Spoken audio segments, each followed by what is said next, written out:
Good evening, Bahamas. Coming up tonight in our news. Will C.H. Reeves teachers return to the classroom come Monday morning? That's a question we put to the Bahamas Union of Teachers president. The health minister discusses the future of national health insurance. The opposition leader weighs in on the Minnis administration's 2018 performance.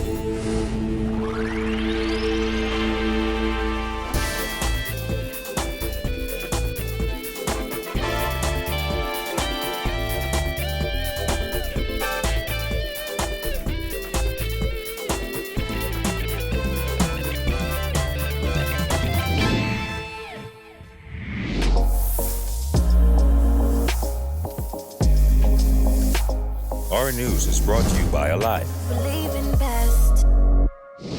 Welcome to our news and thanks for joining us. I'm Jared Higgs. Topping news tonight, as thousands of public school students prepare to begin a new school term on Monday, it remains unclear whether teachers at C.H. Reeves Junior High plan to use the strike certificate they received this week.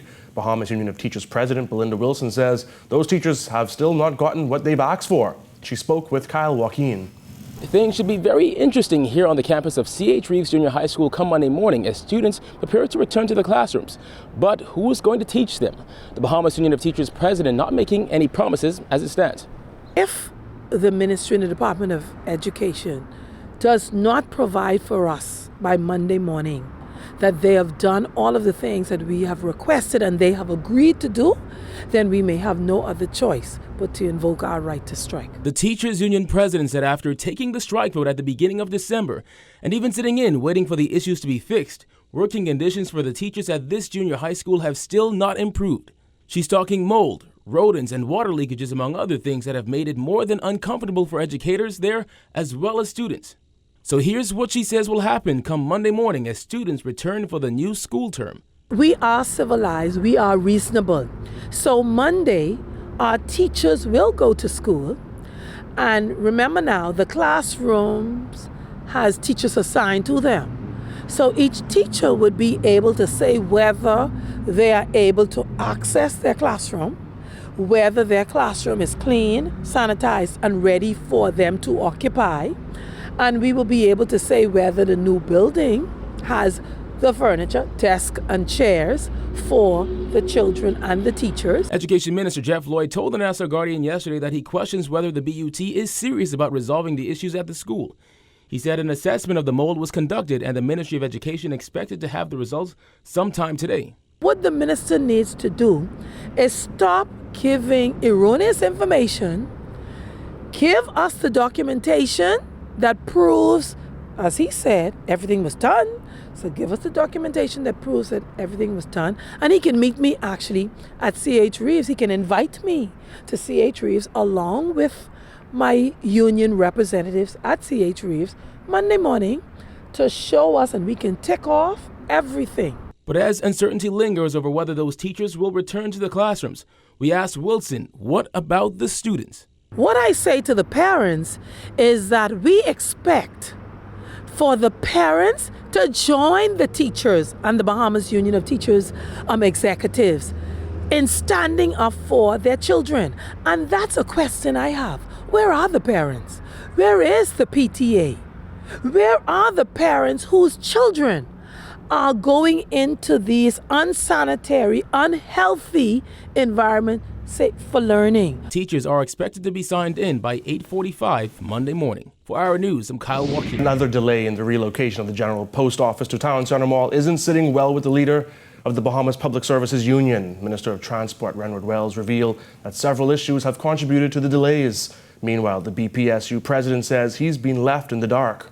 The amount of construction that needs to be completed, unless persons are going to work 24 hours, I see it going beyond February for completion and moving in. Following another delay in relocating the General Post Office to Town Center Mall, Bahamas Public Services Union President Kimsley Ferguson says he doubts the feasibility of the new deadline.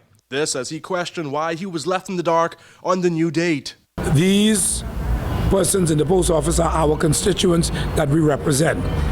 It is disappointing that I have to hear through the grapevine that there's an adjustment to the time frame for moving. The move was initially slated to take place before Christmas. However, that deadline was pushed to this month. Wells says the delays stem from government's inability to move post office boxes. He says the building's landlord is now acquiring the post office boxes from China. I don't have an understanding as to why an adjustment was made to get boxes from somewhere else. And being one of the stakeholders, I figured that when that discussion was had, we should have been a part of it so that we can know.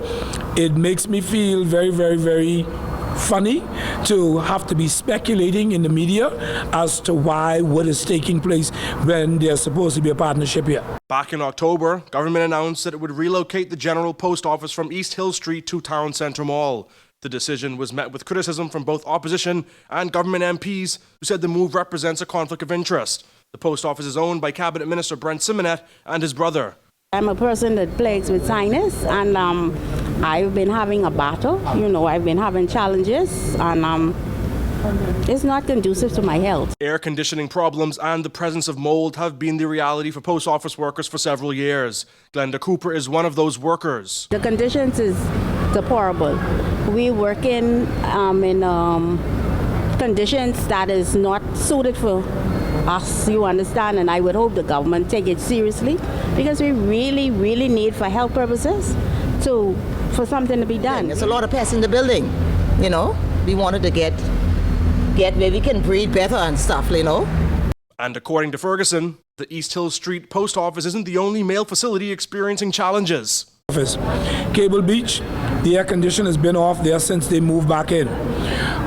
They're getting off at 1. South Beach, there's been no progress with regards to the air condition there for more than 3 years now. So persons there are getting off early. It's not about getting off early. It's about having a working environment that's conducive to productivity. And so the union is very, very concerned that the attitude in addressing this urgent concern is not one that has enough passion or enough urgency to it. The government plans to rent the facility for $900,000 per year, with the building's owners footing the $3.5 million repair bill. Minister of Health, Dr. Dwayne Sands, says Cabinet is expected to receive the National Health Insurance Authority's final report this month and ultimately make a decision on how NHI will be rolled out and funded. Jasmine Brown has the details in this report. The health minister says once cabinet ministers receive that report and discuss it, a decision will be made and a full account given to the Bahamian people. Certainly, first part of January, I have been in constant contact with the NHI managing director and the chairman. They have assured me that they are progressing quite well, and they should be able to give us a revised report for onward transmission to the Cabinet of the Bahamas and for consideration. At that point, Cabinet will consider it critically and then make a determination of the way forward. National Health Insurance Authority Chairman Dr. Robin Roberts has revealed the authority intends to introduce the standard healthcare benefits package before July 2019. Its proposal was put to the public, whose feedback will be included in the report to Cabinet. We have talked about changing the financial standing of health. There's been a discussion about national health insurance, and that public discussion, that public consultation has now just about been completed. This gives the Cabinet of the Bahamas an opportunity to once again look at it and to decide how we are going to proceed with a program that is arguably incredibly popular, but we need to know how to pay for it. Sands admits that funding has been the most controversial part of the recommended plan. The NHIA has proposed a 2% payroll tax. On the lower end, a person who makes minimum wage would contribute $17 per month. In this case, the employer would contribute $67 per month. On the higher end, employees who make $30,000 plus per year would pay $42 a month, while their employers would contribute the same. Sands made it clear that until Cabinet makes its decision, nothing is set in stone. Ultimately, the Cabinet of the Bahamas will review the report prepared by the National Health Insurance Authority. We will consider their recommendations adjusted by the opinions of civil society, of the church, of the unions, of all of the various stakeholders that have had an opportunity to opine. The NHIA have done an incredible job of getting the views of the public. You've heard some of the responses. They've been loud, they've been clear. Now what we have to do is to take that information and translate it into policy. NHI is expected to cost around $100 million a year. Reporting for our News, I'm Jasmine Brown. Following a number of missteps last year, Opposition Leader Philip Davis says he's hoping the new year will bring better governance by the Minnis administration. Davis insisted it's time to start governing and stop campaigning. Julian Gray reports. A gaming tax study, a BPL probe, a report of travel expenses for ministers, and a forensic audit into BAMSI top the list of promises that the Minnis administration failed to deliver on in 2018. Opposition leader Philip Davis delivered a damning assessment of the Minnis administration's performance in 2018. He said those unfulfilled promises prove the government has no real plan to move the country forward. They have not lived up to a number of promises they made. And again, that is symptomatic of a government that came into office without any concrete plan or vision. Back in November, Prime Minister Dr. Hubert Minnis told senior FNM members that his government's accomplishments are being overshadowed by the mistakes it has made. It wasn't clear what mistakes Minnis was referring to. However, the Minnis administration has faced fierce backlash over its decision to increase value-added tax to 12%, its deal with Oban Energies for an oil refinery on Grand Bahama, and the decision to enter a 5-year lease agreement with a company partially owned by Immigration Minister Brent Simonet. Davis says some of those decisions have hurt the country, including his constituents in San Salvador. Being in the Family Island, the access to alternative means of survival are not as readily available as they may be in New Providence. And so the challenges here are more acute. The opposition leader says he hopes the new year will bring better governance and less of the political blame game. You see that every day with the missteps and the admitted missteps and just the off-the-cuff commentary on any issue that involves the upliftment of our people. And just hopefully this year they could pay more attention to governing rather than campaigning. We may see a difference. But that is my hope. Davis also encouraged government to focus on job figures. He pointed to high youth unemployment and an increase in the number of discouraged workers. Crime continues to prevail, and those issues have to. And more importantly, unemployment, which is the incubator for those issues of crime, we need to address that and try to grow our economy. The unintended consequences of the tax regime that they have introduced is wreaking havoc on the way of life, on the way of life of the Bahamian people, and perhaps they now need to be thinking of how they can roll those back. Reporting for our News, I'm Jillian Gray. If government and web shop attorneys fail to reach an agreement regarding a controversial sliding scale tax and patrons tax imposed on that industry, Attorney General Carl Bethel says they're prepared to battle it out in court.